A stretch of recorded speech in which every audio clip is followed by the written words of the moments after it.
Good evening, everyone. Welcome to the December 14th meeting of the Garbage and Recycling Advisory Committee.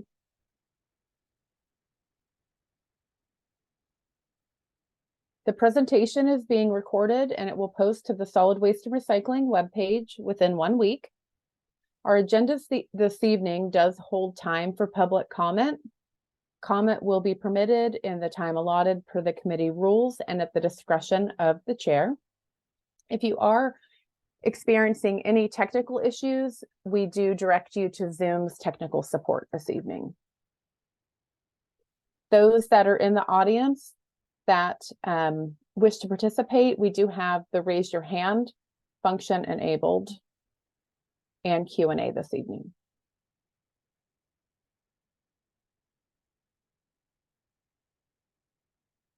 As far as public comment goes, only the committee chair may recognize a public attendee.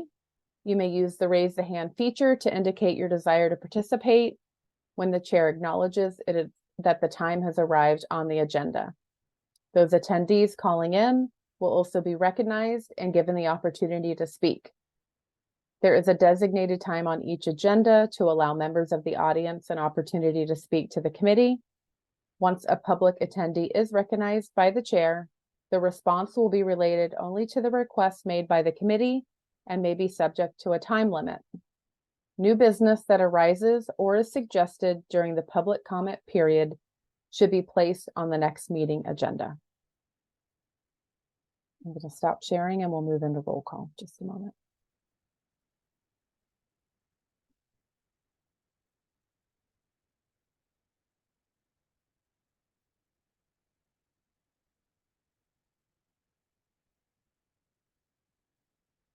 Okay, starting at the top with our chair, Ashwin.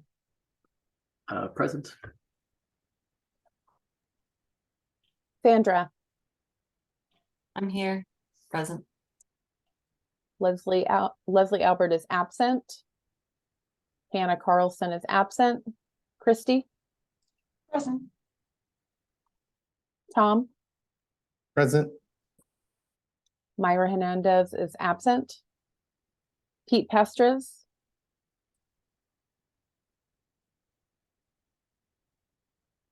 I see Pete. I'm going to mark him as present.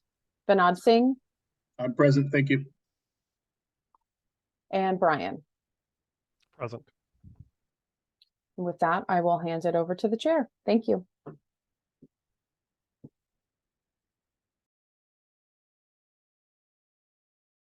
Hey, good evening, everybody.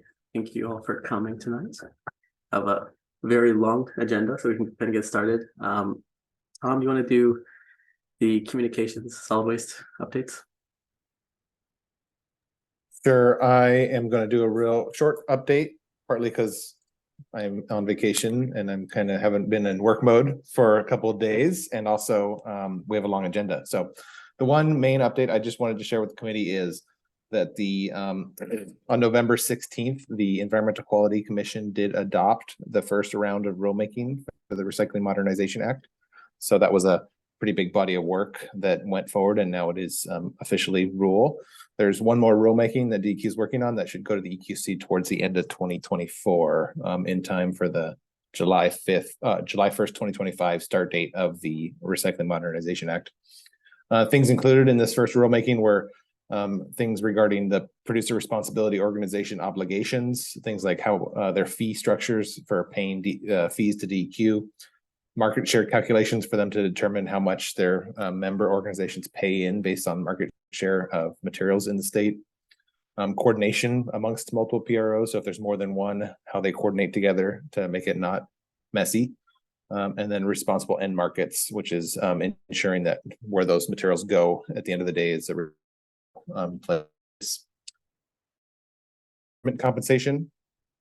Topics like transportation costs for long distance transport of recyclables, which doesn't affect us here, but more for folks that are moving materials from, say, Southern or Eastern Oregon into the metro market. Contamination reduction programming, which is going to be something that we will participate in when that happens. We don't know too much of the details yet, and we're starting to talk with one of the prospective producer responsibility organizations about that, but there's going to be some new opportunities funding and programming for contamination reduction in the region. And then new expanded programs, which for us, again, is not going to be much because almost all of our, I guess, all of our residents have access to programs already. So curbside recycling. They also set the initial recycling acceptance list for the uniform statewide collection list and also for some convenience standards, as well as other performance standards for recycling. So on the recycling collection list, it's not officially what we're going to have in July of 2025, but it's the starting place. And I will say there's a couple things about that list that the EQC approved. It's substantially similar to what we have today. And I'll highlight a couple differences. One is pizza boxes are going to become a mixed recycling item. So that kind of confirms our good reason we didn't add them to our food scraps program here because we didn't want to cause confusion by adding them to food scraps and then a year later tell folks to put them in the mixed recycling. So they will become a mixed recycling material. We're also going to be moving away from talking about tubs and small plastics. Right now it's 6 inches or larger or 6 ounces or larger, excuse me. And the new standard is going to be 2 inches in 2 dimensions. So as long as it's the size of 2 inches instead of 6 ounces. So there's some yogurt tubs that are like 5.6 ounces and they couldn't go in the current rules. And so that's going to change. And I think it's maybe a little more consistent with how other jurisdictions are doing it. Another area is going to be a little bit different is included in like the plastic buckets section. They're also going to do storage containers. So think your holiday decor storage tub bins, those big things, and they'll be accepted in the mixed recycling as long as they can fall freely from the roll cart, essentially is kind of the standard. And then scrap metal will change a little bit. Right now it's 30 pounds or less and less than 36 inches in any direction or length. And it's going to be adjusted down to 10 pounds or less or 18 inches in any in length. Looking at my list here now.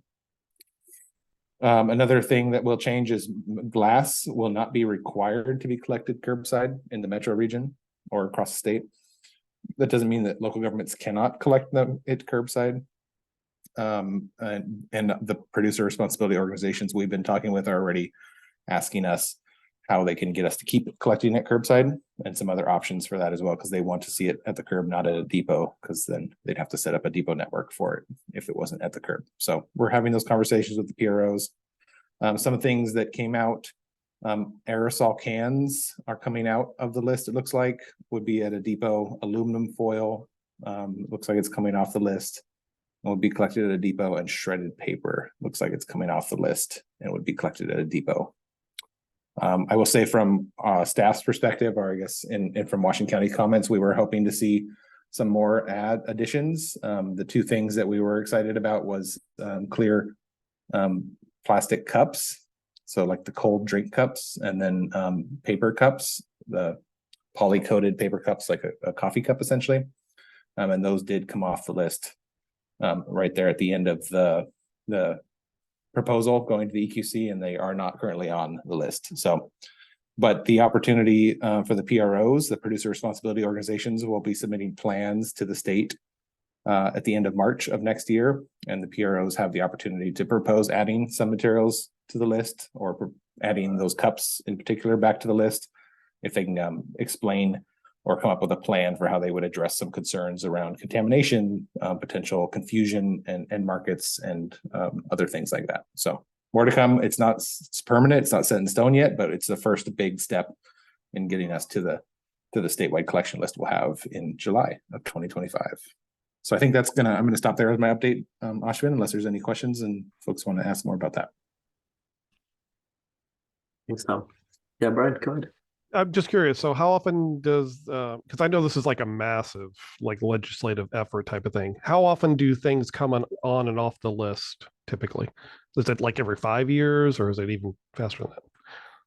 Well, it's going to be a new thing. The Recycling Modernization Act will take effect on July of 2025. And since then, there hasn't really been any method or organized approach to what goes on the list. The Metro region has had the same list for a long time.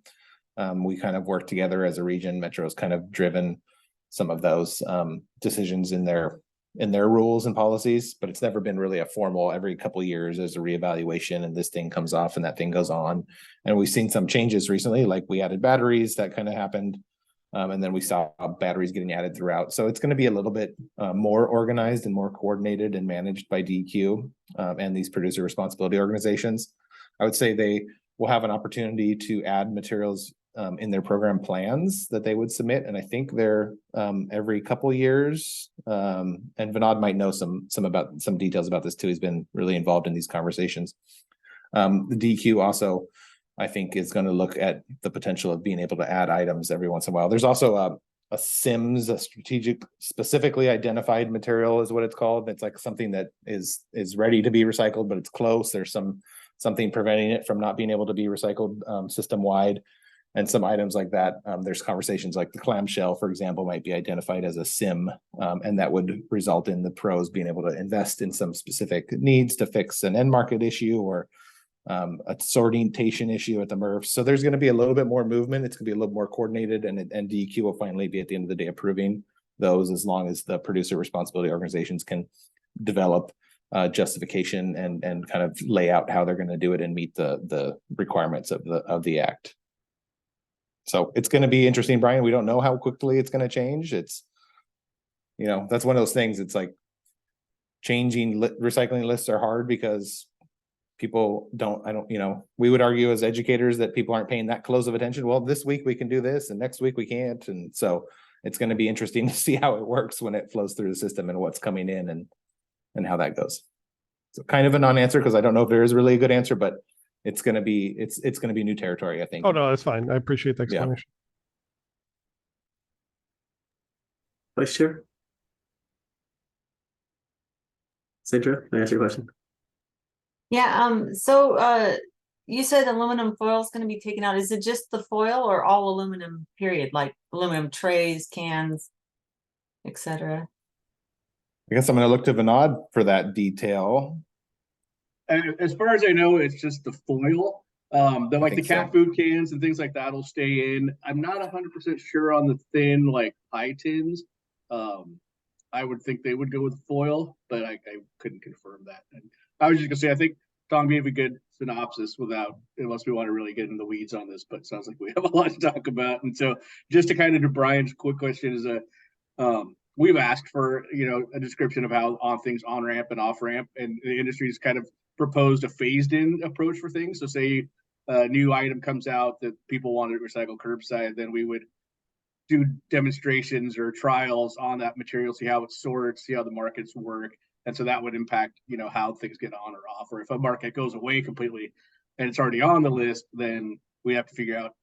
There's I'll see if I can find the short version, but there's criteria of what he called considerations for SIMs.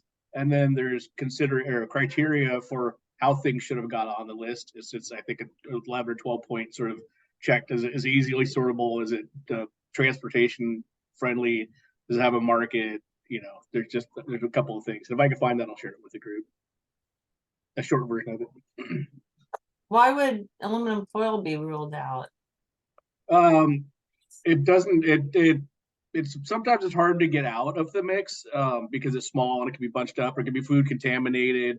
If you pick your turkey and you boil it up, and then if mostly from what I understanding, and this might not have affected this decision, but it doesn't have very good yield either. It just kind of evaporates in the smelters because it's so small and light. And so part of responsible end markets is veracity of recyclability.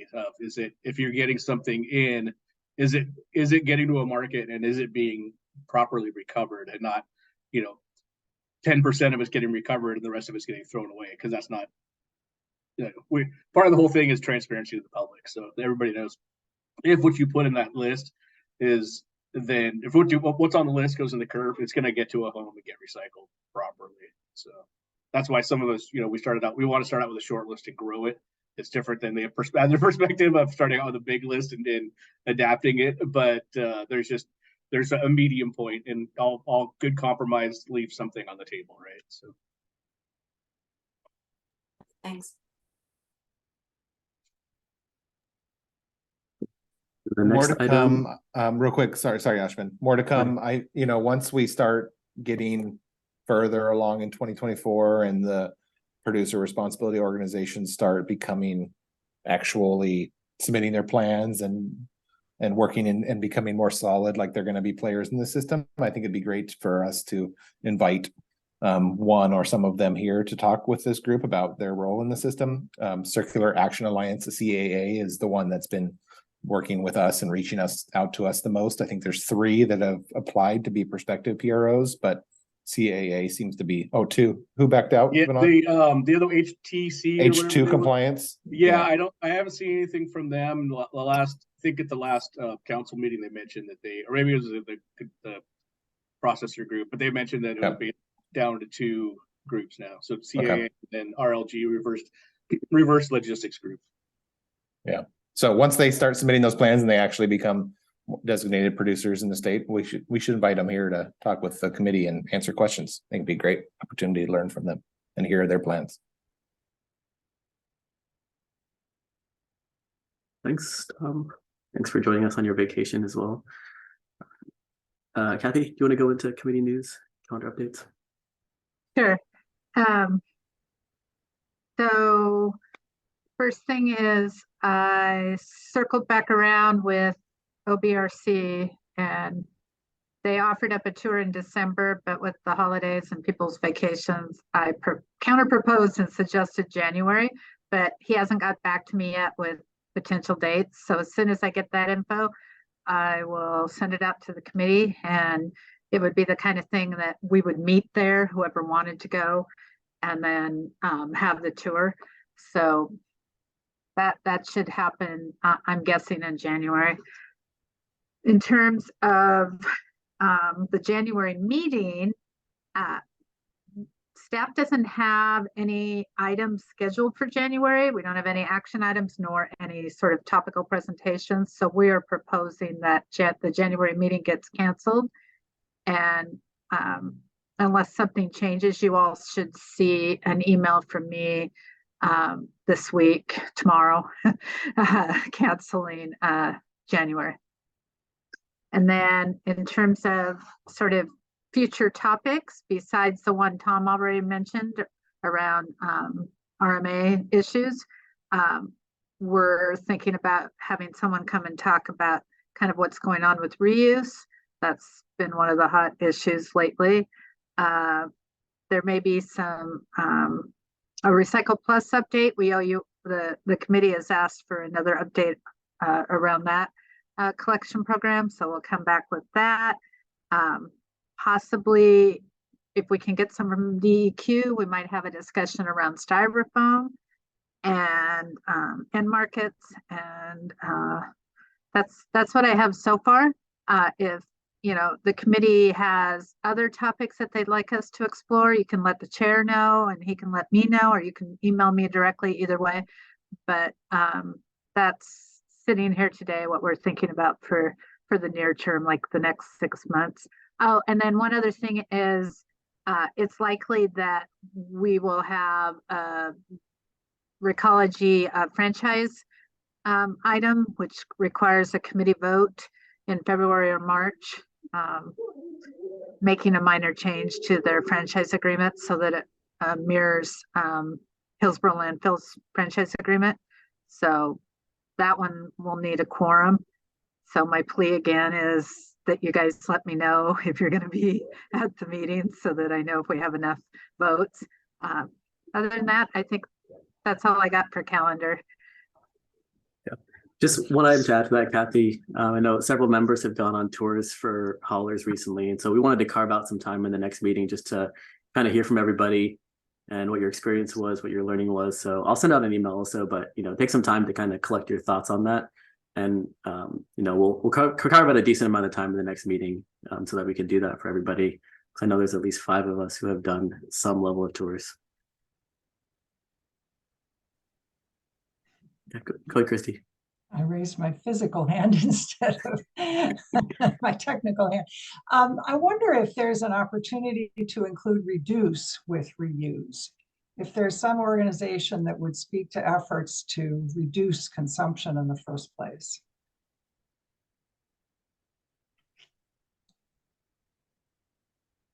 Yeah, I don't, if you have an idea, you maybe send that on, or yeah, Tom and Kathy, if you guys know some Yeah, we folks can- who- We can talk, maybe Christy, maybe we can talk offline too, or you can chat with Kathy and I and Kate, who's our education outreach supervisor.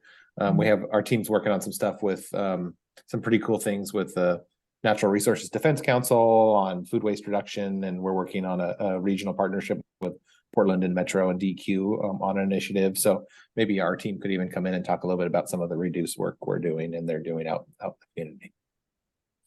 Great, thanks. Anything else on this topic, Kathy? Nope. Nope. Great. So we can go on to oral communication. So for Aaron's instructions earlier, for the folks in the public pool, if you're interested in making a public comment or public question, please use the raise a hand feature and Aaron will promote you to ask your question.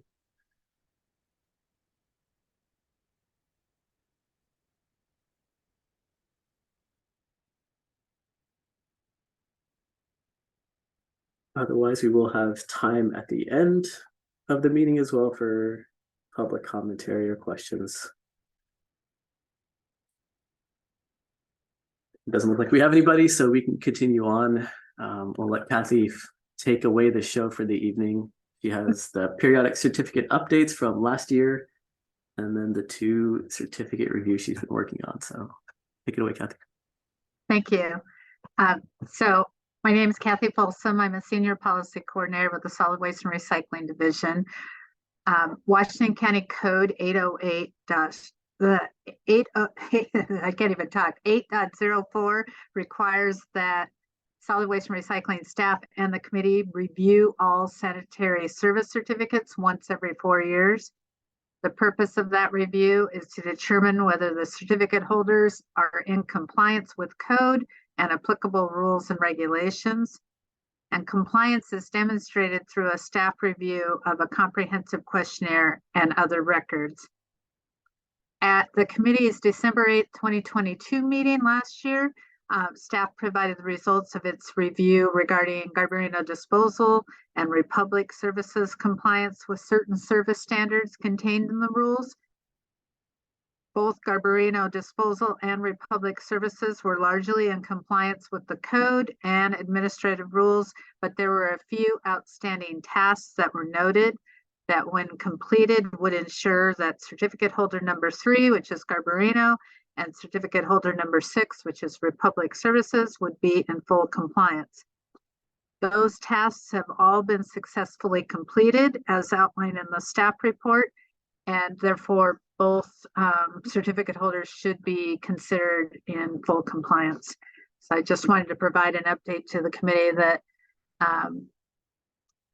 it takes a long time to gain, especially changes around billing templates, as you can imagine, has to go through a lot of internal review and both Garbarino Disposal and Republic Services worked hand in hand with staff to ensure that they would be in full compliance. So that's all I have regarding those. Any questions from the committee on those 2 items? I don't believe we have a vote on these. This is just an update. So there are no questions or clarification. So can you continue?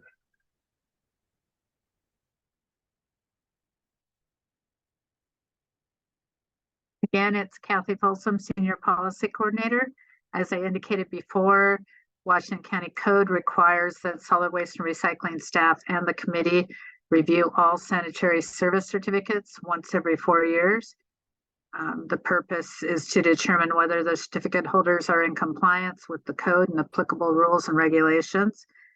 Currently, there are 8 certificates in unincorporated Washington County. This means that 2 certificate holders will be reviewed each year. Evergreen Disposal and Recycling certificate number 2 was randomly drawn for this year's review. Evergreen provides service to 613 residential and 153 commercial accounts in unincorporated Washington County. Staff requested information regarding the administrative rules compliance as outlined in the staff report. And many of the rules that we reviewed this year were newly adopted in June of 2023. An extensive review was done prior to drafting the report over, I'd say, the last 3 or 4 months. There were changes made up until the time that the report was submitted to the committee. So those items are no longer considered out of compliance. As outlined in the report, Evergreen is in compliance with the administrative rules reviewed, including customer new account information, the new customer information packet, complaint procedures, general billing state template information, and business recycling requirements. Staff met with Evergreen in November to discuss the findings of its review. It was intended that the certificate review process be collaborative, and staff and the certificate holder work throughout the review period to identify reasonable plans for ensuring compliance with the county's rules and regulations. A couple of best practices were, even though they're in compliance with the rule, staff did note a couple of best practices identified, including the development of a more formal complaint log. It'll make it easier to review individual complaints, and all those complaints will be contained in one place.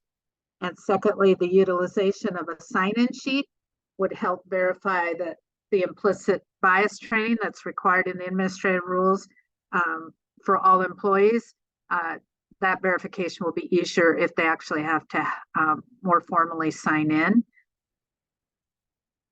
So based on the review of the information provided by Evergreen, it appears that the certificate holder is in compliance with the code and administrative rules. If you would like, Chair Naharaja, if you'd like, I can go through each and every item we reviewed, or I can just move to the recommendation, whatever is your preference. Committee have questions on any of the specific items outside of the staff recommendations? Okay. And then I'll read the recommendation, but Brian has a question. I'm always got questions, it seems. I know I'm the new guy. Curious, I noticed on all 4 of the documents that the section G.F, the training on implicit bias, is that new for everybody? Okay. Yes. Is there anything they just have, is it each hauler allowed to decide how they want to administer the training, or is there rules like you have to check certain boxes or anything? No, I mean, it could be in person, it could be online. They do, all the haulers so far have submitted the synopsis of what the course was, and you know, the topics that were covered. So far, as far as I can tell, they've all been online. It's easier for Right. the haulers. Oh yeah, no, understood. I was just curious. I didn't know if in our rules we have to say you have to cover X, Y, and Z topics or something like that. I saw it looked very vague here, so I didn't know how much leeway each hauler had in their training. So okay. And I'm curious, the one thing I didn't see, well, so let me just ask a question then. As far as providing a phone number to call, is that very explicitly called out in our rules that the haulers have to mandate, or is it more of a general guideline as far as how you contact someone or anything like that? I'm just curious, especially around phone numbers. The reason I'm bringing it up, been problems trying to find phone numbers for people these days at various companies, and it seems like everybody's hiding a number because they don't want to get a phone call.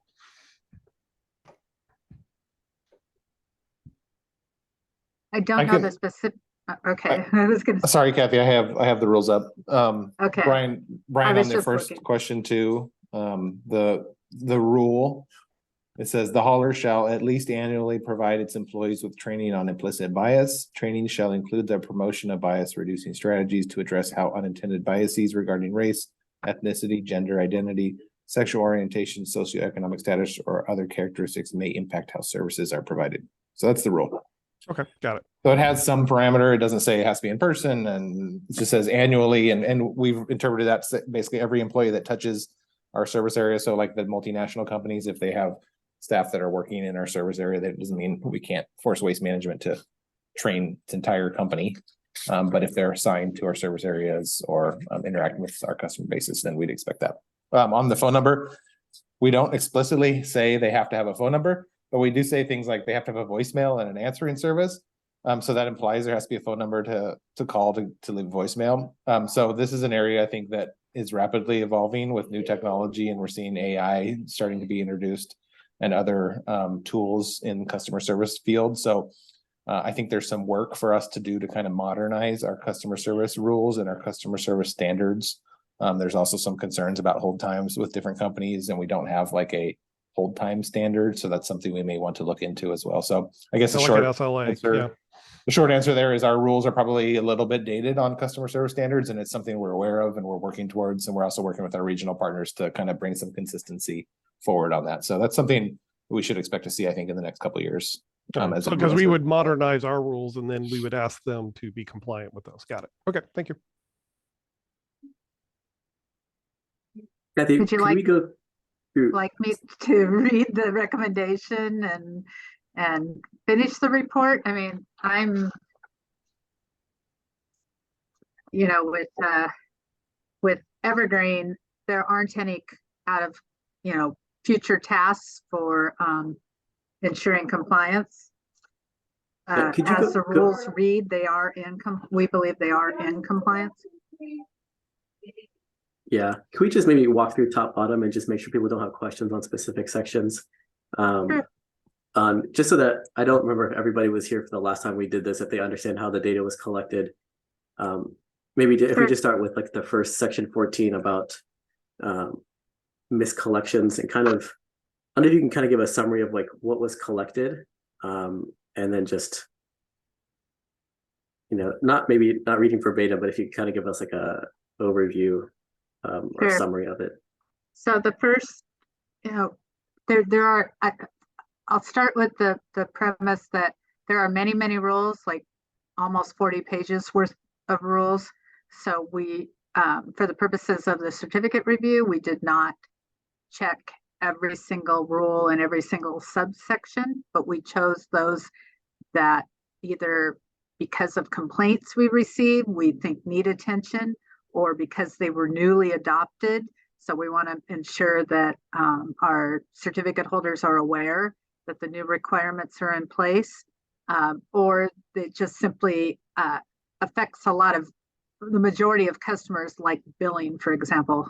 That one, every customer is going to be affected by. So that's how, in terms of generating the questionnaire, the thought process was around the information that we wanted to collect.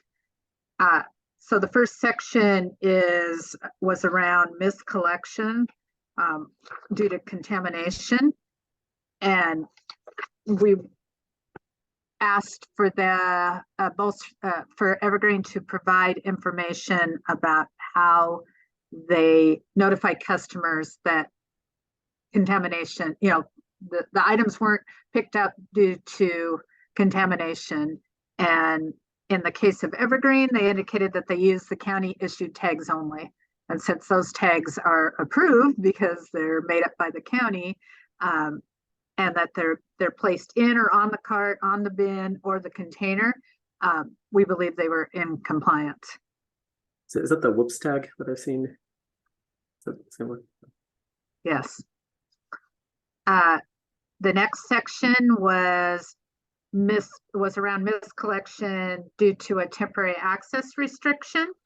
That actually could be due to adverse weather, a national disaster, hazardous, you know, conditions are occurring. And in the case of of Evergreen, they place an alert bubble at the top of their website homepage explaining the delay and the anticipated time to resume regular service. Their voicemail is updated to reflect the same information as on the website. Based on that, we believe they were in compliance. So yeah, Kathy, on this one, so this requires them to go to the website to understand there is a delay. So there's no, when it says like they need to notify their residents, it doesn't require them to like reach out to the residents. I believe the Recycle Day app notifies them these cases as well, but the rules do not require them to reach out. It just requires them to be able to find that information on their website. Or by voicemail, or by voicemail. calling. If they call, the voicemail will reflect the anticipated start date, what, you know, that kind of information. Mhm. Is that And one- I understand that's within the rules. Would that be aligned with like staff recommendations as well, that is sufficient? I mean, I don't think we have that many weather delays, but I'm sure it could race, you know, I don't think people necessarily race to a website to find this type of information. And so I'm just kind of curious if that would like, Yeah, I look at mean, best practices or. oftentimes it may be shown in other forms of an alert. Like, and Tom might have some follow-up since he has his hand up. Yeah, I would just say, Ashvin, to that, I think generally we feel that the notification kind of network in place is adequate right now.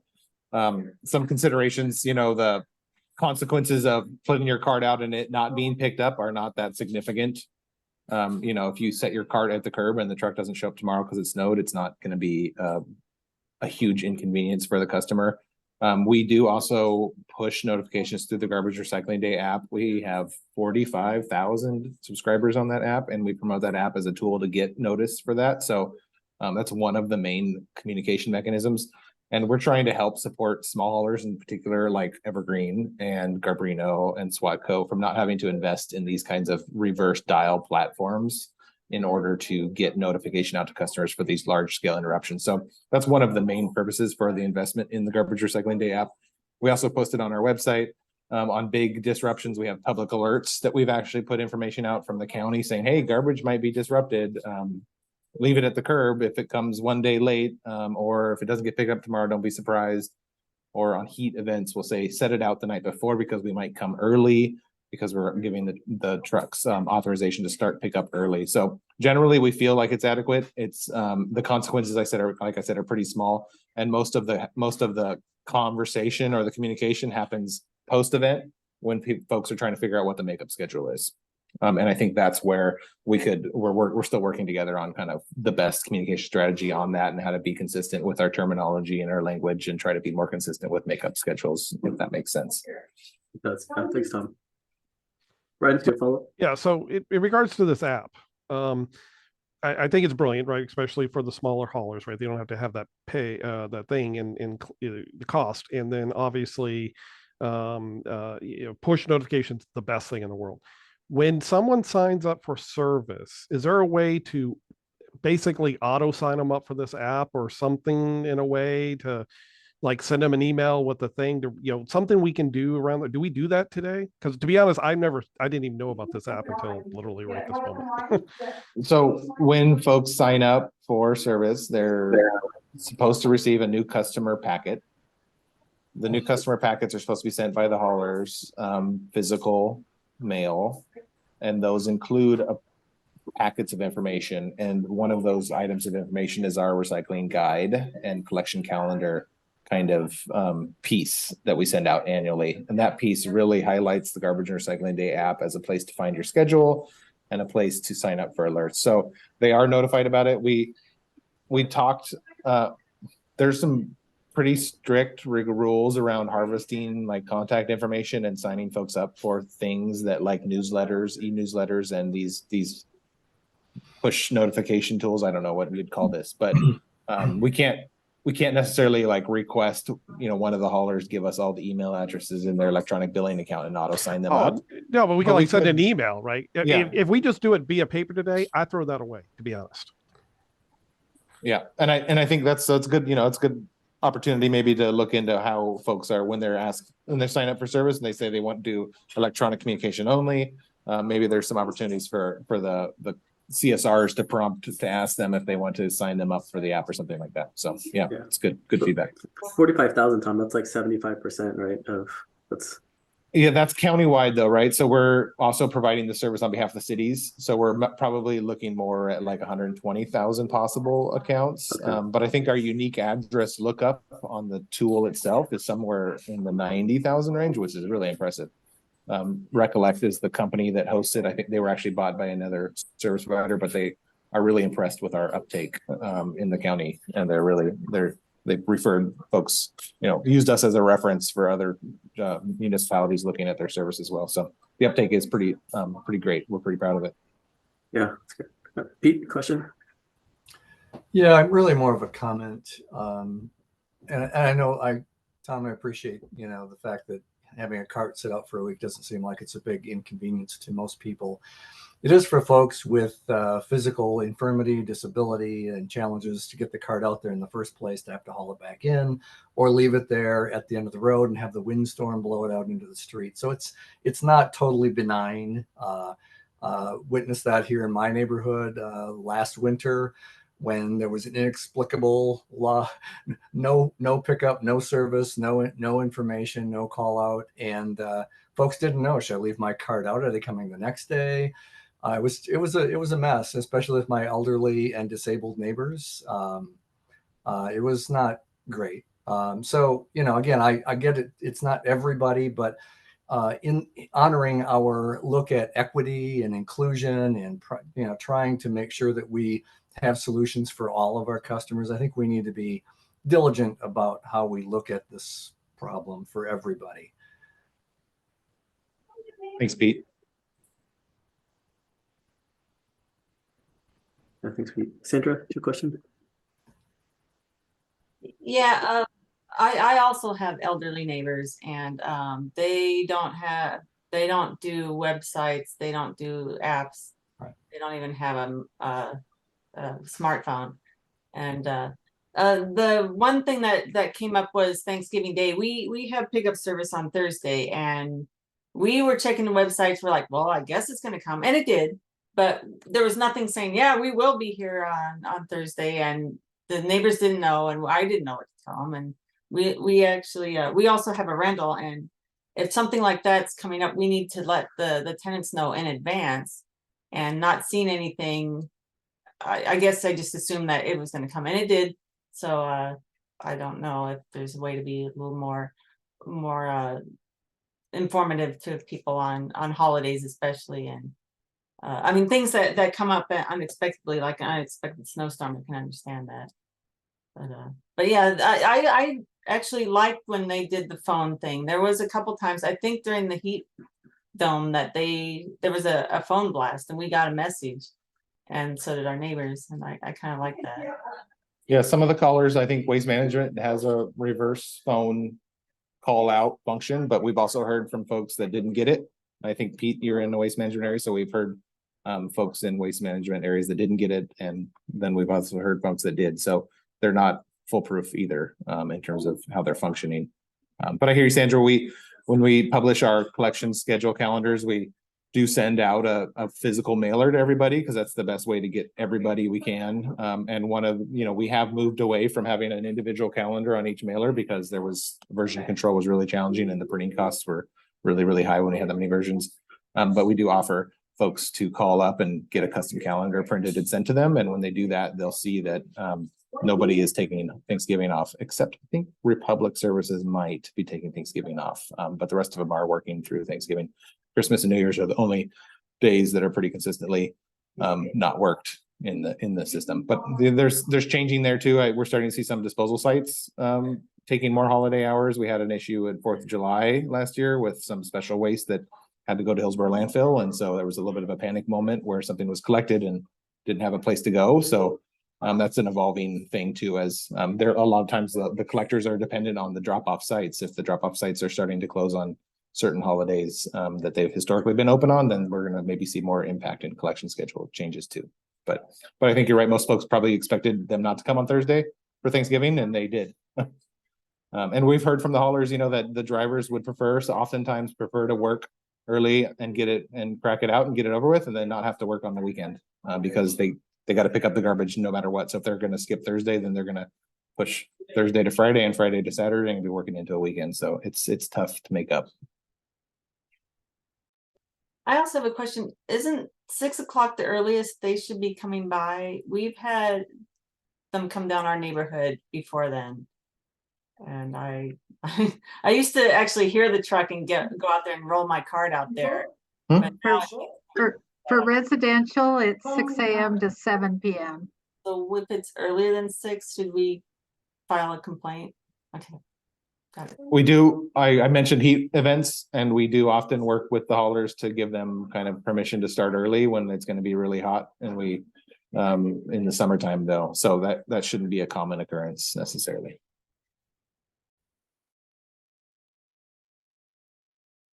You have another question on this topic? Just to wrap it up, I similarly had problems with a persistent coming at 5:45 in the morning. I filed a complaint, and after the second complaint, we haven't had a problem in my neighborhood. So, you know, I followed the process, and it seems to have worked. Fingers crossed.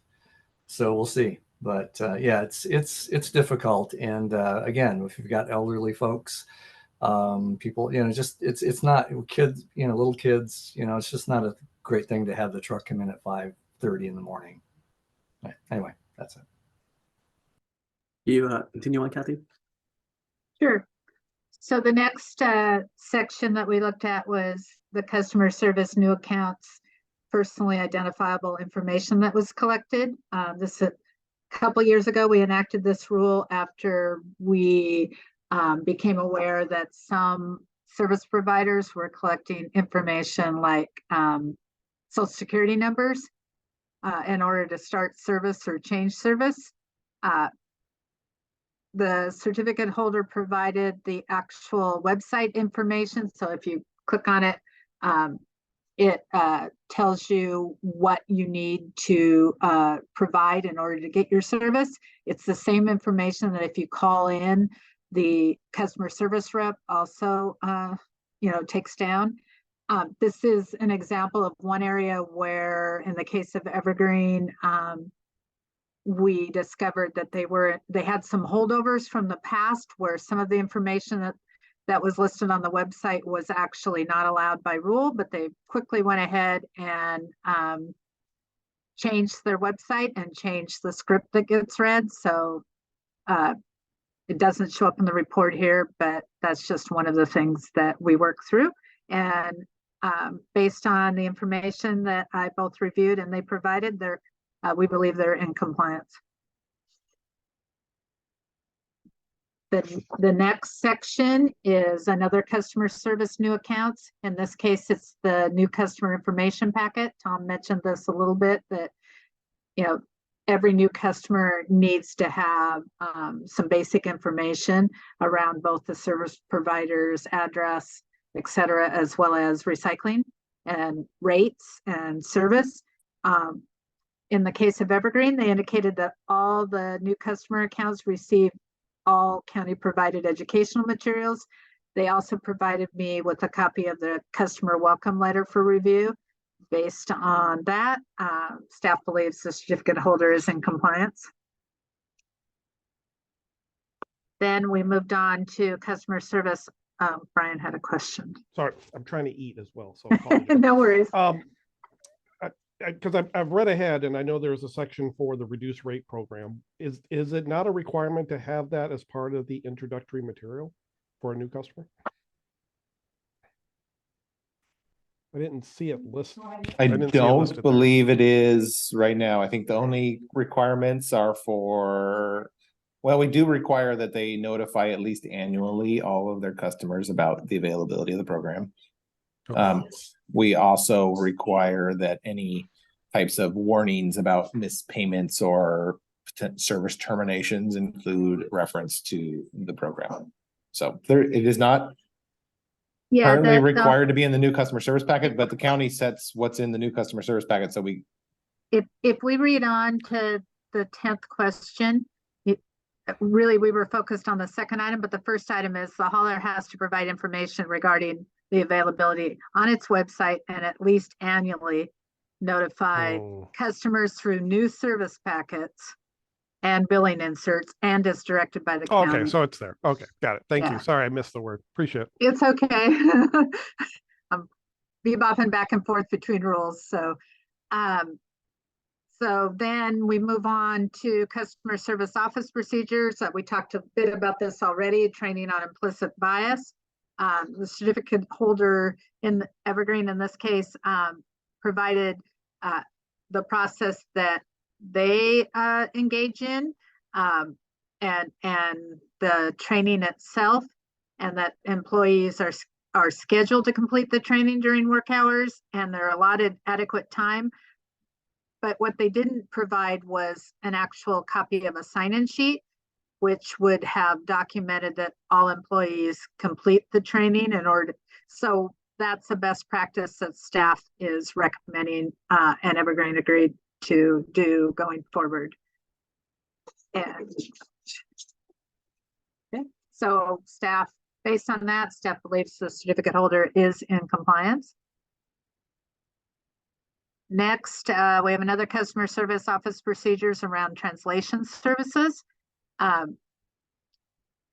Basically, these rules are designed to for the service provider to take reasonable steps to ensure that adequate translation services are provided, and that also that they notify their customers that the alternative language service is available at no cost. And in the case of Evergreen, they provided information that they have staff that speak Spanish. And if a customer calls regarding additional assistance in other languages, they use an outside firm for translation service. So based on that, staff believes that the certificate holder is in compliance. Okay, moving on to a different topic, customer service office procedures around complaints. Basically, the rule requires that service providers maintain a system to receive, compile, and respond to service complaints. Basically, anything that gets complained about, and that they should be recorded with the date, address, and a summary, and then a description of the resolution of that complaint. This is in addition to complaints that come to the county directly. These are literally calls, emails, et cetera, that go to, in this case, Evergreen, through their system. They provided a copy of their complaint log for the past 24 months. That complaint log contained 21 complaints. Our division received one formal complaint during the same time frame. This is another best practices that we believe that the certificate holder should develop a procedure to better define complaints, because our understanding of what happens now is if a customer service representative resolves the inquiry, it doesn't necessarily get noted in a more formalized complaint system or complaint log. And we would like all complaints received to be in one place. The customer service representative ones are actually entered into the customer account, but it's hard to pull that information out. It would be a lot more useful to have it be in one place, one system. Got some clarification there. Mhm. Those 21 complaints, did those have resolutions as part of those complaints? They did. They were things like, some of it was missed pickup and the pickup was made, or we think the driver yelled at us. I mean, there were a variety of complaints, but they have a column with how it was resolved. Usually Yeah, if it's service related, the service is performed, or an explanation is given that perhaps there was an impediment to getting your service. how to resolve that, or you had contamination and how to resolve that, that kind of thing. So you mentioned there was a threshold at which they actually logged the complaint. Was that they resolved it at the time of the call? And that's why Yes, they didn't log it, but the ones that took additional follow-up were the ones that they logged, and those or also that were were, resolved. or that perhaps were very frustrated and Required needed the a next more level of senior escalation. staff person, in this case, the manager, to help resolve the issue. And so your recommendation is that they more thoroughly log all of the incoming complaints that In one reach place. a certain threshold of requiring follow-up and resolution. Okay, thanks. So follow up on that. I know you said it's the best practice, but it sounds like that is this standard across, like, do other haulers, when you've done these, they log every complaint regardless? Okay. When you see Waste Management, I'll just compare and contrast. They have 35,000 plus residential customers. They have everything in one place, whether it was escalated, whether it was just at the customer service rep level, it's all in one place. It makes it much more useful when we get an inquiry and then we're trying to figure out, and they're trying to figure out, what happened and what steps were taken, that kind of thing, to have it all in one place. But here's my question. So what if they don't follow through with the best practice? Does that become a finding at that point? Or is it just, it's a recommendation, but they could tell us to go pound sand? Because the rule itself doesn't, I mean, it doesn't say you have to have one. It's like you could have use the customer's account as a place to put that information, or you could have it all in one system.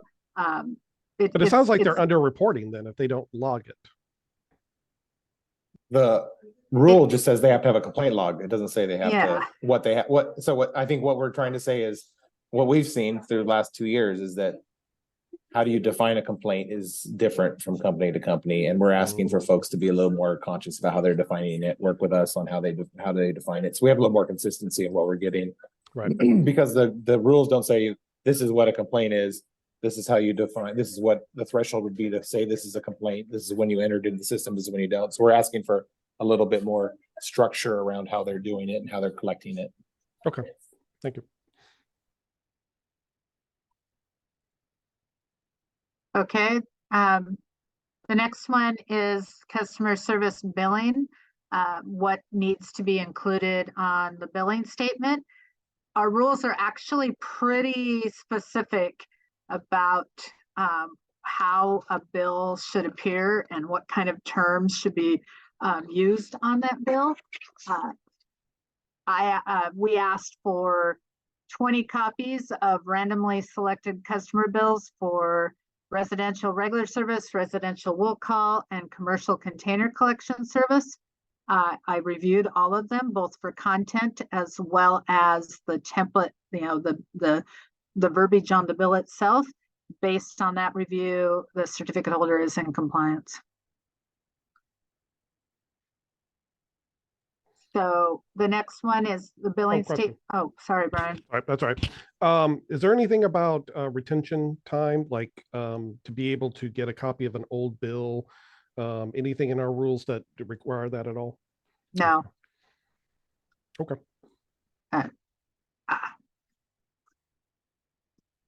So the next one is another billing rule, HD, customer service.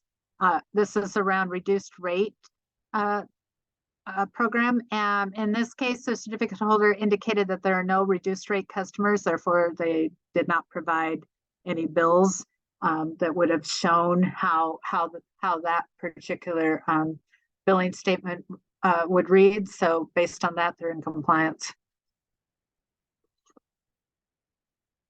And then the next one is HF, customer service billing, concerning the reduced rate program notice, both that they should be providing that information through their new service packet, and also that if they have billed amounts in arrears, they need to provide notice of the availability of the reduced rate program going forward. they posted on their website and they provided information to me that if they're at risk of having service suspended due to non-payment, they receive information either through email or a billing insert. Based on that, staff believes the certificate holder is in compliance. Is it worth being more proactive in that case, since we have that system? Like if they miss like 2 bills or something before it goes into arrears or something,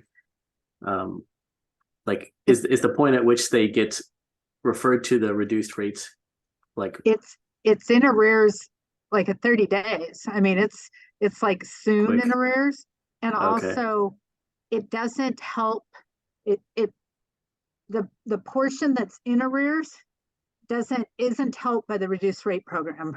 The Mhm. reduced rate program is it's a qualify, Yeah, I remember that. That's what I was wondering. Like, it's kind of hard to be proactive, I guess, in knowing who's gonna not pay their bill. And Yeah. you're saying it's already an issue within 30 days, so there's not much more you can do. Okay. One thing we've, excuse me, when we've talked to the haulers too about kind of the service termination notices, and this was a conversation during COVID when we paused service discontinuation because of the pandemic.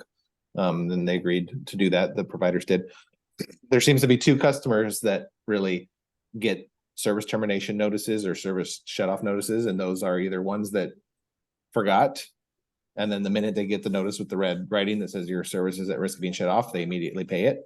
And there's customers that kind of go through that cycle, and then there's customers that don't pay it because they can't. So there's really those 2 classes of customers. So it is important to get as much information out as we can. We did amend these rules this last time around to add the notice requirements for the customers that are being at risk of having service terminated. So that was a new rule that was just put in.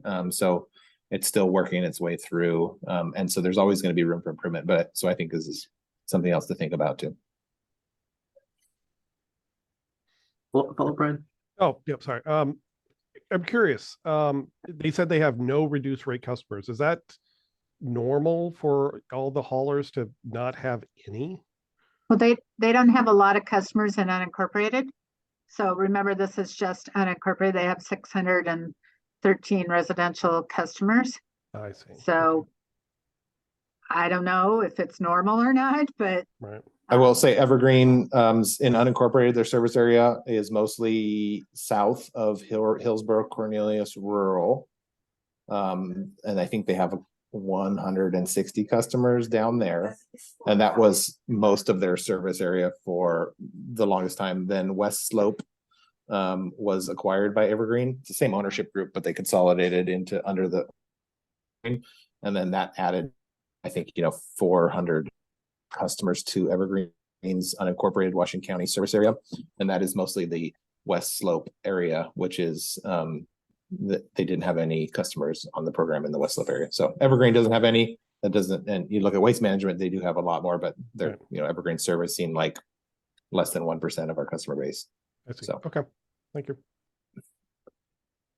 okay. So the next, we're moving on to a different topic. So section O was specifically dealing with multifamily dwelling service standards. There's been, Metro did some extensive work on new multifamily service standards, and our rules reflect many of those requirements around things like the color of the receptacles and the volume, things like that. So we wanted to check up on that. And they provided their information related to their multifamily accounts and as well as service volumes. The receptacle color coding isn't required yet. I mean, it's a future date, and they have not started to comply with that. Any new receptacles that they purchase, they will make sure that they're purchased in the correct color coding.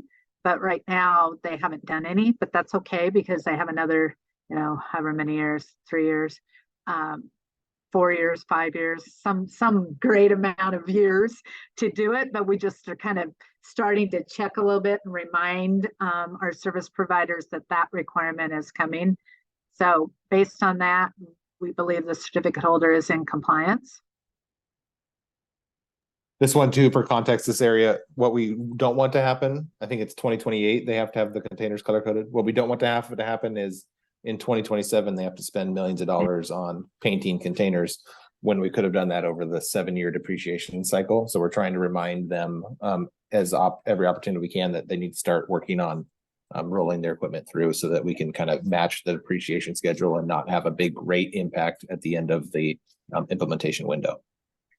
Yeah, it's July 1, 2028 is their deadline. So, and then the next one after that is again multifamily. It requires notice on an annual basis to the property manager regarding both the county's multifamily assistance program as well as similar information that residential customers get, such as service rates, recycling guidelines, resources, and all of their contact information.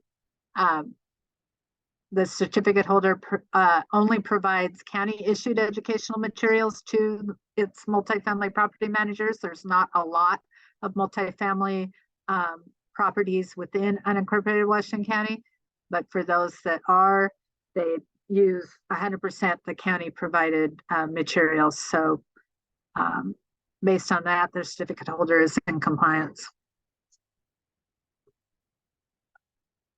Then we had Dropbox compactor services standards billing, similar to the other billing question, both content as well as the template.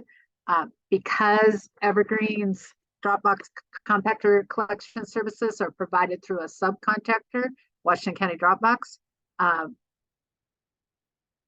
we did not review those bills in this review, primarily because Walker Garbage is by far the largest owner of Washington County, or contractor with Washington County Dropbox, and their review happens next year. So we are intending to have a similar in-depth billing review for Dropbox compactor services, including Washington County Dropbox, when we take on Walker Garbage next year. I can say that Dropbox compactor billing so far for every hauler has been a future action item. There's a lot of work. It's not an easy service to capture and align with the county approved language that we currently have in our rate sheets. So I am guessing probably next year when we include this with Walker Garbage, we may have some issues that future action would be needed for, but I don't know because I didn't look at any of those bills in this review. And then section B, denial termination of service for residential customers. This is the other piece of the reduced rate program, which if they're actually going to, they're at risk to actually have termination. Right now, there's a 7-day written notice requirement of that pending termination. The rule requires that they have to include information regarding the reduced rate program as part of that notice. And they, in the case of Evergreen, they don't put it on the bill. They have an insert, and a sample insert was, within the bill itself was provided. Based on that, we believe the certificate holder is in compliance. And then we had some general business requirements around recycling. In this case, again, Evergreen provided information that it uses only county provided education materials. And then they monitor their commercial customer service levels for both garbage and recycling. And they follow up with the customer phone call if it appears that contamination is happening or there's not enough service. And so like overflowing containers, things like that. There's a more hands-on approach with business customers. So based on that, the certificate holder would be in compliance. And I also looked at, there are several reporting requirements. They have to do a detailed cost report. They have to report their gross receipts, their insurance, etc. They're current with all of all of their required reporting. There's a surety bond on file as required by the rule. They've submitted their current insurance information. They have a subcontract with Trilogy Midwaste West for their medical waste collection services, and that current contract's on file with the county. They've also, as I mentioned before, entered into a subcontract with Washington County Dropbox for Dropbox compactor collection services. That contract is also on files, so they're in compliance with that. Evergreen provided a written statement that I included in the staff report around their business and a little bit more of their background, that they have 18 employees and they're looking forward to continuing to be a member in partnership with the county. So based on all of that, staff recommends that the Washington County Garbage and Recycling Advisory Committee accepts the staff review and findings that Evergreen Disposal and Recycling Service, Inc. has demonstrated that the certificate holder of sanitary service certificate number 2 meets the requirement of Washington County Code 8.04.214 certificate periodic review. Yeah, I think we'll give you a breather. Thank you. But before we vote, I made a couple of notes just maybe for future discussion on rules and stuff. Was there anything in terms of like best practices that you think Evergreen did that you think other haulers should adopt that you notice?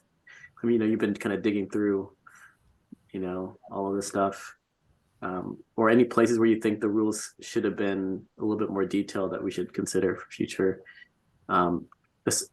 Nothing like rabbit hole-ish, like I think, like complaints, for instance, I think is a hard one, right? You don't necessarily want to codify that, but was there any place that you saw that you think we should maybe as a future topic take on? I don't know about a future. I would say a couple of things they did well. Their residential and commercial bills were very much closely aligned with the rate sheets, which made it much more user-friendly. And that's the whole intent, is so that if a customer wants to be able to replicate what they're charged, they don't even have to call us if they don't want to. They can look at the rate sheet and figure it out, as can staff. So that was good. Like they took that to heart. Tom mentioned complaints, that's the ball of wax that maybe we should deal with. We do have a sort of running list of future rules topics. I don't know that Evergreen triggered anything on that list, but oftentimes I take down what the committee sort of, some of the responses that you folks give are helpful in kind of framing those things. It's possible that around one area maybe is more review around food waste and kind of newly emerging, collection programs. We did tweak the Recycle Plus rules a little bit. So oftentimes it's practice and time is what really tells us where we're lacking or where we didn't quite hit the mark sometimes with practice. So I want to, one thing too, Ashmi, I think is important for Evergreen, and give Dawn credit for this, and she's not here this evening, but they're a small local company. One of the advantages of a small local company is that they have all their decision-making power and authority right here locally, and Dawn's the general manager. So when Dawn notices something, she changes it. Like we literally found an old website that referenced some customer service data or information, and Dawn had it changed in a matter of an hour. And that's really fantastic. I mean, a big corporate company, that's going to take more time, and that's understandable. You have to put an IT ticket in, you got to get it changed. But we do appreciate that the local companies can make that kind of a change and a pivot quickly, and they're responsive to those things. so that is, I think, one of the advantages of those of the local companies. And then, you know, Dawn is very responsive to these things, and we appreciate her attentiveness to the matter. And we took the opportunity in the certificate review. Our goal here is not to get you to note someone's non-compliant. Our goal here is to get the haulers to be more compliant with the rules. So if we found a web page and it has some bad information on it, and we changed it within the day or within the hour, we're going to note that as being compliant, because our goal here is compliance, and that was the objective and the outcome. So that's how we're kind of managing this process. Yeah, that makes sense, and it seems like there's good partnership where they accept the staff recommendation even if it's not necessarily in the rules. So, but just wanted to get Kathy's thoughts on this, since she's been working on this diligently for some time. And yeah, maybe that's good feedback. If the committee has specific rules where they think there should be some more details, you know, reach out to Kathy probably next year, and we can get it on. Or even if there's areas, you know, the certificate review also is basically the code says the department will determine, you know, what areas are reviewed. And Kathy mentioned that we go through a conversation about what are some of our new rules to check on adoption and implementation, because that sometimes takes some time to get in new rules or issues that have come up in customer complaints or things that we're seeing. Bills are always something that can use improvement. So if the committee also has ideas of things that they want us to look at in certificate reviews going forward, we would be happy to take those recommendations. We're going to be doing this every year now. So next year there's going to be 2 more haulers. And if there's an area that you're concerned about or you've heard about, and you want to know more information about, maybe there already is rules and we just need to look into those rules.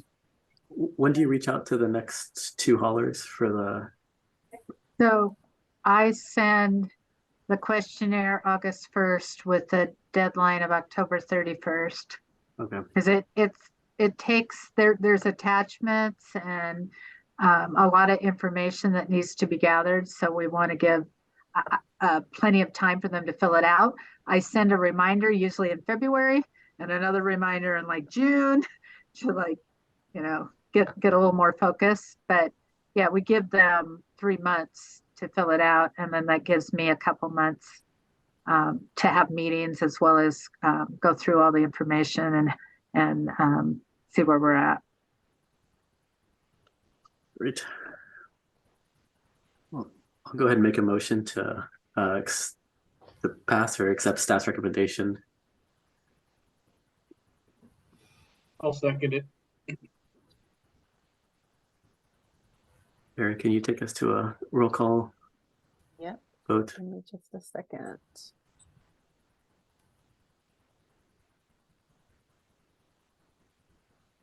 Okay, we will start with you, Ashwin. I'll vote yes to accept staff's recommendation. Sandra, I vote yes. Christy, I vote yes. Pete, I vote yes. Vinod, I and Brian. I vote yes. Okay, that closes that round. So we go on to the next one, Kathy. I think for this one, we're going to just go to the recommendations. Unless people, if folks have questions outside of that, please just bring it up after we go through the recommendations, and we can go to those sections. Certainly. So again, I'm Kathy Folsom, a Senior Policy Coordinator with the Solid Waste and Recycling Division. In this case, we reviewed Waste Management of Oregon, Inc. They hold certificate number 9. Waste Management provides collection service to 36,365 residential and 999 commercial accounts in unincorporated Washington County. We requested the same information that we did for Evergreen. And as outlined in the staff report, the certificate holder is in compliance with many of the administrative rules reviewed, including customer new account information, new customer information packet, complaint procedures, multifamily dwelling service standards, and business recycling requirements. However, there were a few items where we're proposing have been agreed to the completion of certain actions in order to gain full compliance.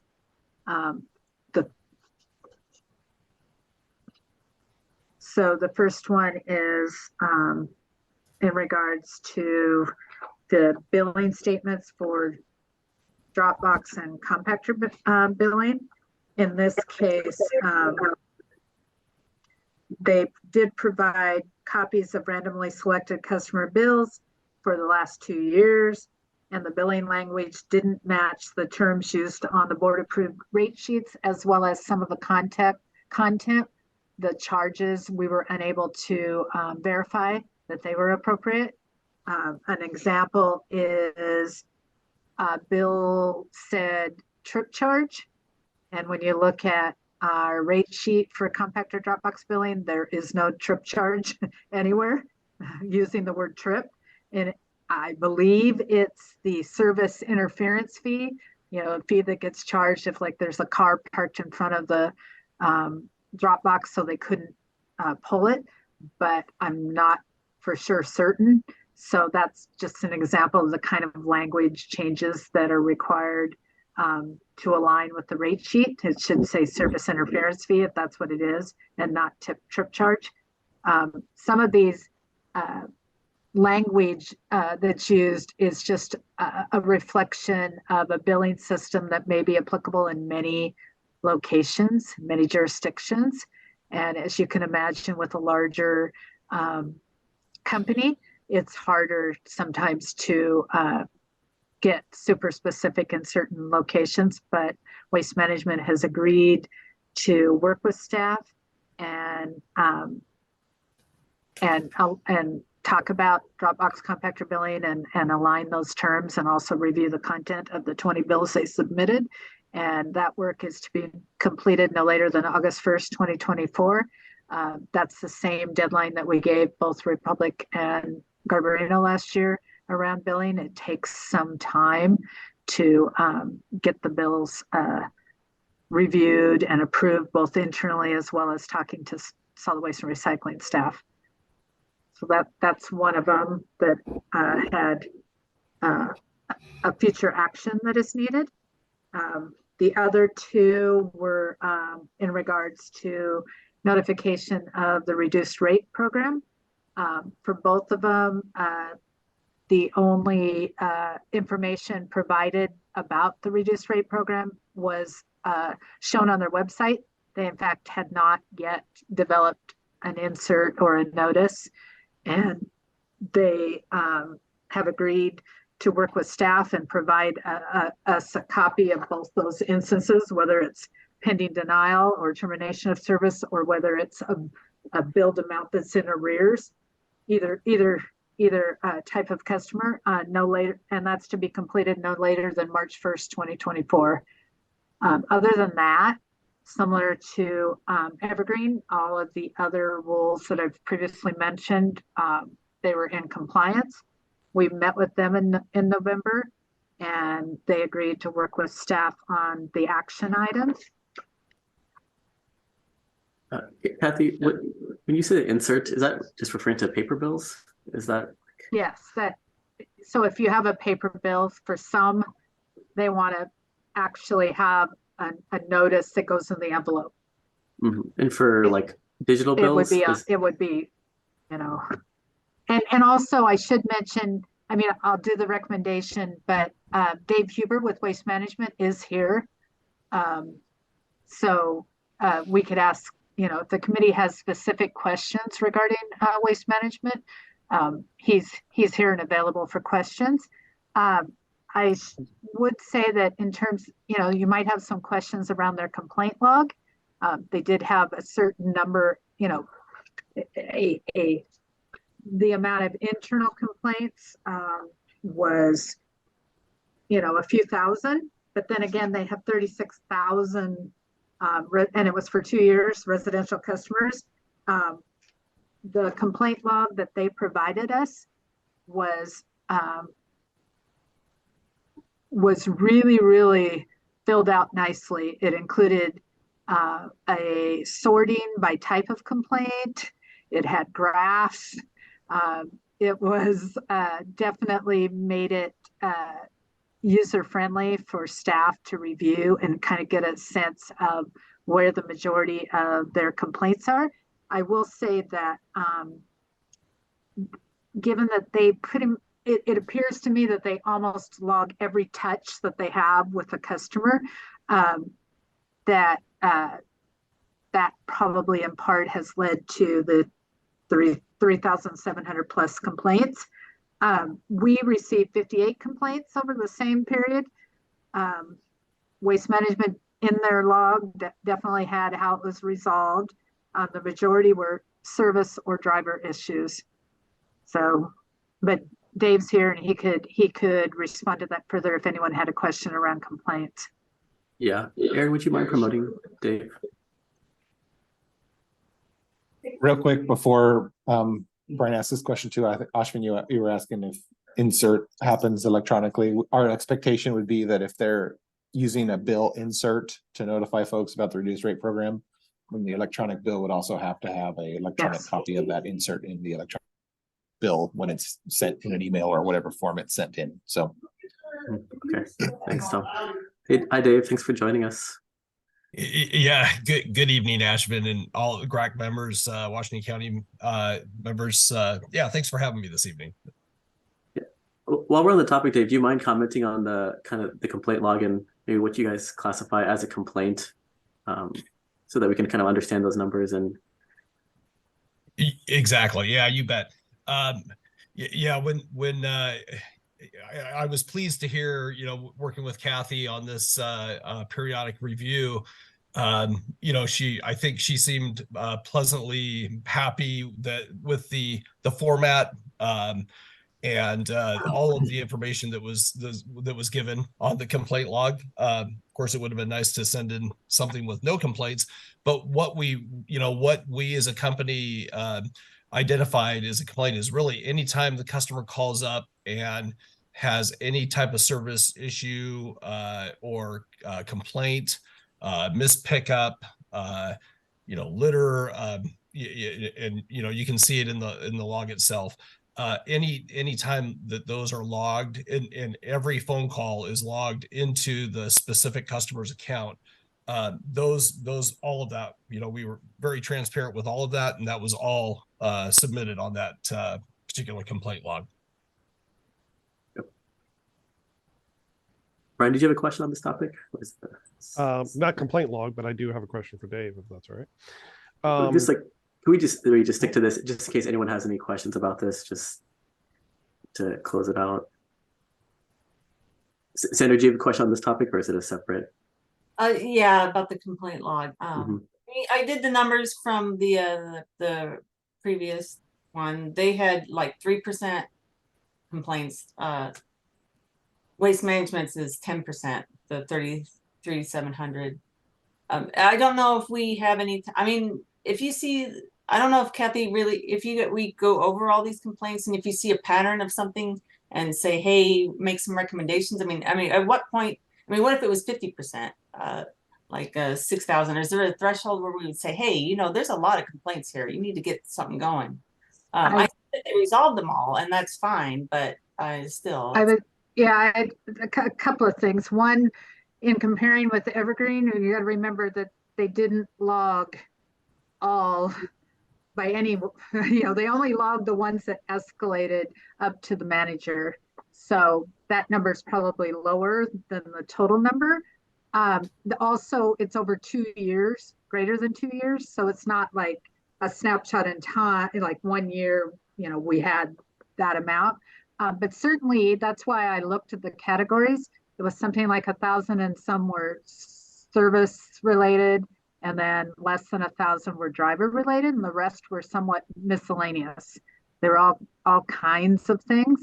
Now, typically for us, if it's a major service related issue, we're going to know because we're going to start getting a lot of complaints directly.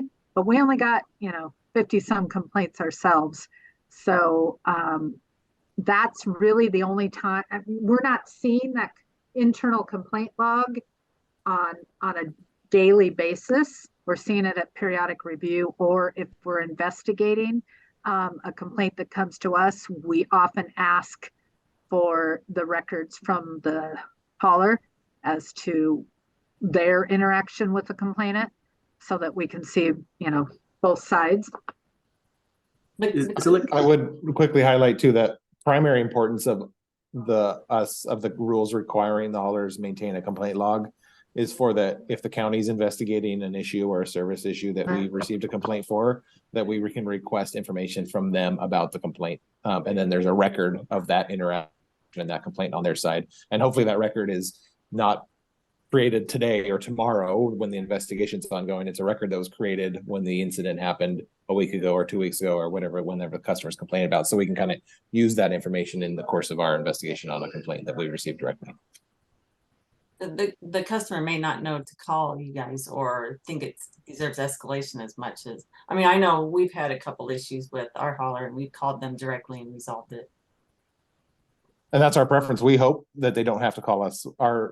If someone calls us and files a complaint and we understand they haven't talked to their hauler yet, our investigators will usually ask them to first try with the hauler. And then if they don't get what they need, they should call back and then lodge their complaint, because they should be getting their issues resolved directly with the service providers. Because in most instances, we can't really do anything to fix it. We can just work with the provider to make sure that they're following the rules to fix the service issue if it's a violation. And I think I've talked to you and Kathy about the overflow guidelines, which we pretty much don't really have, and how I feel sometimes our charges were a little unnecessary, and I still have to provide proof of that for you guys. But maybe that's something that I will email you guys that we can discuss about adding to our guidelines and our. Are you talking about the overloaded container The charge? Smiley Sandra? and It's 2 Yeah. inches versus 6 Yeah. inches up above. Yep. We had some pictures that it was only a couple inches. This is our tenant, and I was like, I really don't think that was an overage, but we got billed for it anyway. Dave, go ahead.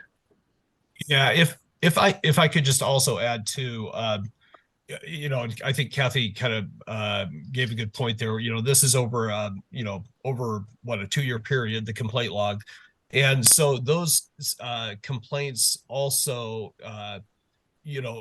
are going to include inclement weather times when there are snow events or weather related events where we might not be running or we might be running late. And so if a customer calls up and says, hey, you guys missed me. So those missed pickups that we log, we included. And, those can be subjective because that might not be the case. We might not have missed them. We might not be there yet, or we might be running a day behind because of the weather, et cetera. So I think, we were very transparent with that complaint log, if that makes sense. Yeah, Kathy, when you look through those logs, is there like a threshold of like seriousness that way when you look at these complaint logs, or was this just an audit of they have it in place, right? It's not really looking at the complaints itself, right? This is just. We did not dive into a complaint, like try and recreate what happened. It's however it was reported by. They have the data, they have the resolution in there, and it's accessible. And they sorted them by type, which was very helpful. So I could get a sense of what the majority, how they would characterize the majority of the complaints they receive. Mm-hmm. Yeah, so your feedback is really that they have a good system that makes it easy for you to go through their complaint log and really identify issues. Yeah. Yes. Okay. And I think, we could certainly request the complaint log to do something like what you're suggesting, Ashvin, like say if we're getting a bunch of calls about overflow containers, we could request Waste Management's complaint log and search for complaints about overflowing containers. And that helps us build kind of our investigation and our understanding about what they're hearing directly, what we're hearing directly, and kind of just builds more information. So it's an information gathering tool more than anything. Yeah. But during the certificate review, we're not necessarily zeroing in on certain issues and looking for issues in the log itself and in the certificate review. Yeah, I just wanted to clarify, compliance means they have the information. It's nothing to do with the content of that information. Yeah, Pete, go ahead. Or sorry, Kathy. I was just going to say, it depends on how you describe the content. the template of how the information's provided there are categories There identified. has to be content. Yes. Yes. Exactly.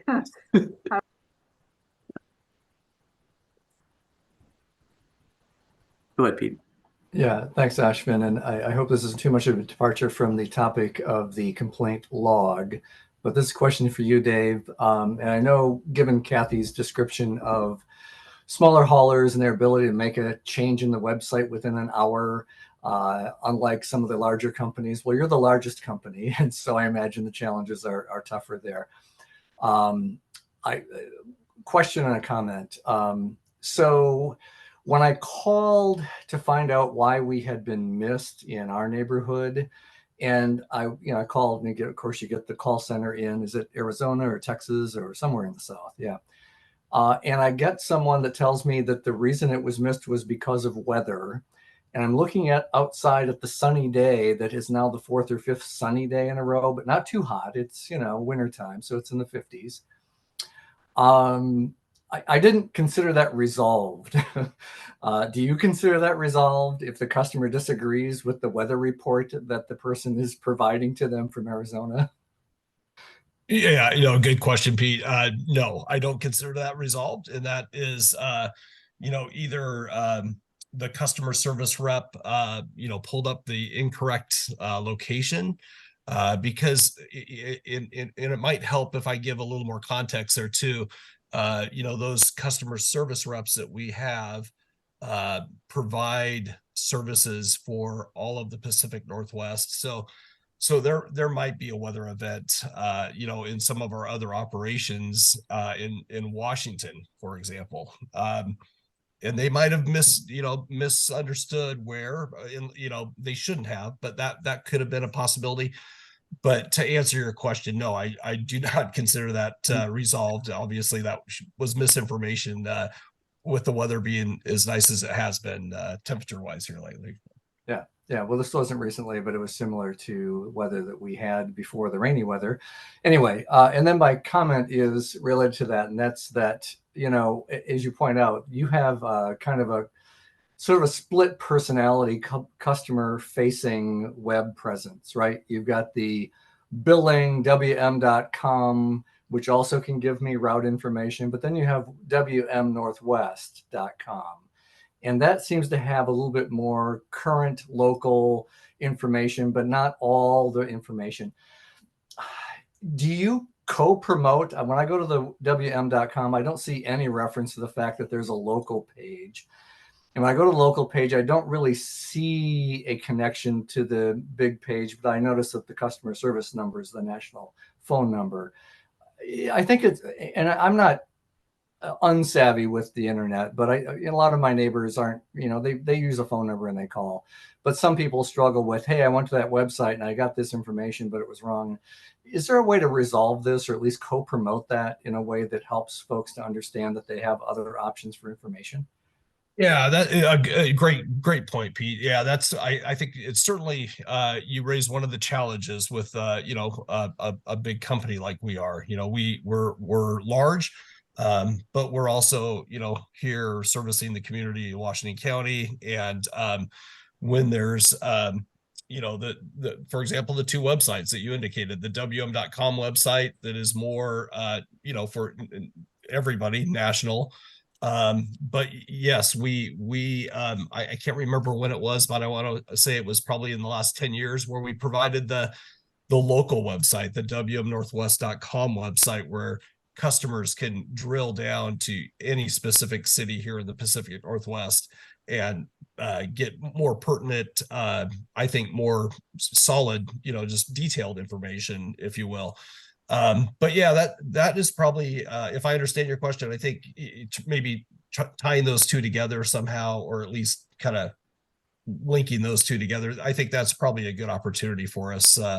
There's so much technology out there right now and so many changes in technology, but I think you bring up a good point where we could, maybe help the customer in that regard. Yeah, and I'm not necessarily a big AI advocate, but this seems the kind of thing where that kind of makes some sense, that kind of linking could happen kind of behind the scenes sort of automatically. So anyway, just something to think about. I know it's challenging, as you say, but it is also challenging for the customer when they don't really know how they got where they are, and is this the same place where I got that information last time, and you know, that kind of confusion that doesn't help anybody. I hear you. Yeah, you know, anytime I speak to customers, I always direct them to the local website because, in my opinion, that's the best, and it gives you that, you know, just more specific information. And so, yeah, no, I think you have a good point there.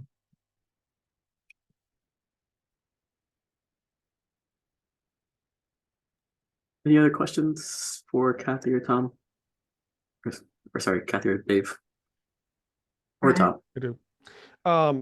So Dave, hello. I think it's first time meeting you. So new member on the board, and I'm just curious. So I am a vendor as well. You know, you being a vendor, I understand the world of pain, trying to get things changed for clients. A couple of questions. Is our billing stuff that you provide to our county residents, is that specific? Because I see the action items. Is that something that's been coded just for our residents? And the reason I'm curious, are you going to have to, you know, in the JIRA ticket, the prioritization or whatever system you use, you know, how are you feeling confident about getting the changes of the action items done, especially the March deadline for, which one was it? It was the denial of termination of service to create that, because I assume you're not doing it locally. You have to work with the main office and get all that prioritized and everything like that. I just want to make sure, do you feel confident on that? Is it prioritized in a way that you feel like you can meet the deadlines without any worry? Yeah, no, thanks, Brian. I appreciate that. And I do, you know, Kathy and Tom and I, we had a discussion about a week or so ago, just reviewing the whole periodic review, certificate review. And it was definitely good to go through. But, you know, looking at some of those findings, yeah, I feel confident that we can get those corrected by the due dates. You're right. It's going to take a little, you know, a few hurdles just because of, you know, how we're set up as a company. And it's not a decision that I can, you know, for the example Tom gave earlier, I'm not done with Evergreen Disposal. I can't change it right here tonight, unfortunately, but I feel confident I can get those corrected for our customers. Thanks. Kathy? Yeah, I was just going to say, just for a little context, a couple of reasons for the March deadline for the availability of the reduced rate program versus the August 1st for compactor Dropbox bills is that currently Waste Management isn't doing anything in regards to a rules requirement around the reduced rate program notice. And it's a notice as opposed to a wholesale billing template, whereas they are providing Dropbox compactor bills, they just need to tweak them. So that's kind of and then even building on that, Kathy, the reason we choose August 1st for billing template updates or adjustments is that if that aligns with our billing changes, if there's a rate adjustment and rate review. So we're trying to prevent like a bill from changing and then changing again and changing again every couple months. And so if we line it up with, if there's a rate change, then it'll all happen at the same time on August 1st of next year. And so it kind of helps ease or makes one change instead of multiple changes throughout the year, which I think is confusion. Yeah. And if I can add, you know, certainly not making any excuses, but on the reduced rate program, which is fairly new, I think it's been about a year, Kathy or Tom. You know, that I think was, yeah, just certainly an oversight on our part where we didn't get the notification on the invoices in the arrears for the customers. I mean, if you go into our customer calls in, we have the rates set up in our system. We've had a good number of customers call up that are set up on the reduced rate program. It's on our website, our local website, if you go to that. So that component, I think, was just a miss. And it is, of course, it's a fairly new program too, but yeah, it's something that we're going to get corrected quickly. Yeah, to be totally, the program is now January 1st of 2023, it became available. The reduced rate program did. And then in June, on June 27th of 23, I think when the board adopted the rules to put food scraps in the program, they also had added a rule that added the additional notification requirements for the reduced rate program. So the program became effective January 1st, 23, but the additional notification requirements didn't become effectively a requirement until June 27th of 23. That makes me feel a little better, Tom. It's one of those, like I said, I try and check on all the new rules just for this very reason, just to make sure that the certificate holder is aware that a change has happened. Would you like the Yeah. recommendation, Ashwin? Let's see, any more questions from folks? Otherwise, or comments, Dave, if you want to. Yeah, you know, I was prepared to do the opening statement, but for sake of time, I know I sent that into Kathy, so there is that opening statement that you guys can read.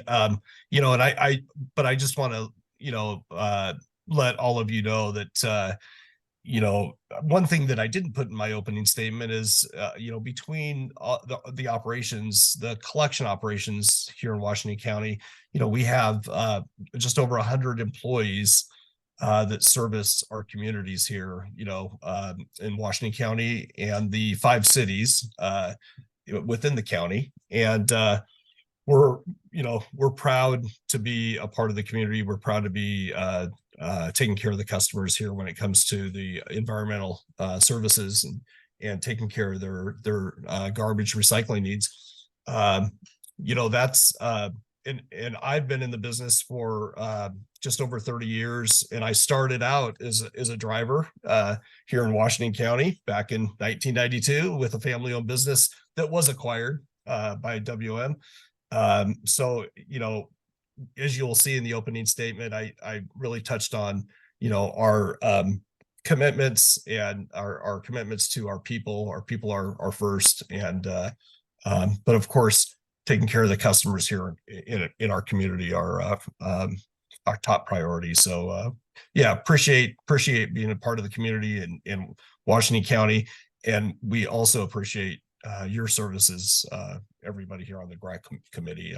I know it's a little certainly time consuming, and as I've mentioned before, I think on a previous GRAC call, some of you have taken advantage of ride-alongs with some of our operations and drivers, and I certainly extend that out to anybody as we move forward to just get a little bit more of an idea of what goes out there out on the routes. Thanks, Dave. Yeah, apologies for not pulling you in for the opening statement. But yeah, Kathy, yeah, if you could, any closing statements, or if you want to just go into the Would you like me to read the recommendation? Yeah, before my brain Okay. completely gives out. Yeah. Or my voice. Okay. So staff recommends that the Washington County Garbage and Recycling Advisory Committee accepts the staff review and findings that Waste Management of Oregon, Inc.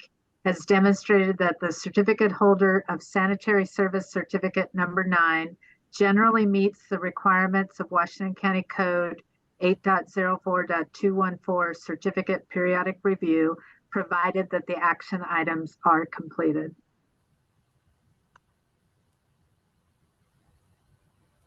Can I get a motion in a second to start the vote? I'll motion to accept. And I'll second. I'll second. Thank you. Okay, give me just a second. Ashwin, I'll vote yes to accept the staff recommendation. Sandra, I vote yes. Christy, Yes. Pete, Aye. Vinod, Yes. Brian. Aye. All right, we are closed with that round. Great. Thank you, Kathy, for all your work. Thank you, Dave, for your participation tonight and with all the process. Really appreciate it. And also to Don, who's not here, but also participated. So thank you all. Sure, it was a lot of work to do all of this.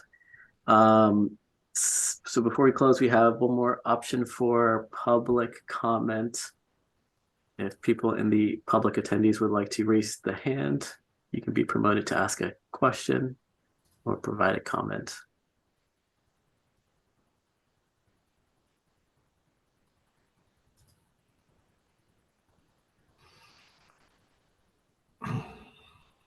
I'm seeing none this evening. Does not look like it. Just making sure. Okay, well, if nothing else, we can call it. Thank you, everybody, for participation tonight. Remember, no January meeting. You'll get an email. Yep, happy New you Year's, all. and everybody. happy holidays. Everybody. Happy holidays, everybody. Thank you. Thank you. Bye, thanks. Bye.